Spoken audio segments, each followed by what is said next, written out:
Trubor nakaslem jong udongsan Hima.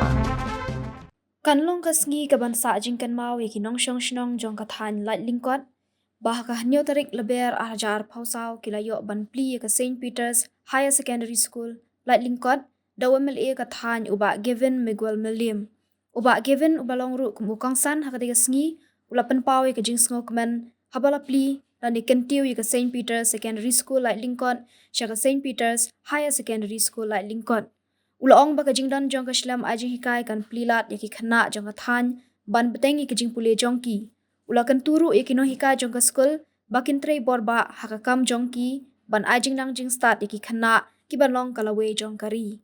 Hakatiga sngi ladon lang ufada Richard Majau, Vicar General jong ka Shillong Archdiocese, ufada Bernard Lalu, Chancellor jong ka Shillong Archdiocese, ufada Kershan lang Kharpuri Parish Priest ka Laitlyngkot, Kisordar Shnong, Kirangba Shnong, Kidokot jong ka School Managing Committee, Kinong Hikai, Kilong Kmi Longkpa, bat ki khana jong ka school.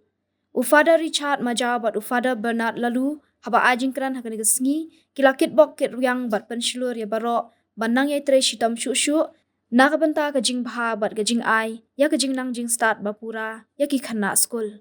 Ban pen bana ya ka jing play perda ka jongi, ya ka 10+2. Jong ka St. Peter's Higher Secondary School hangne hapot Laitlyngkot Kurish Board. The light for the world to see you. As the Honorable Chief Guest has opened this foundation stone.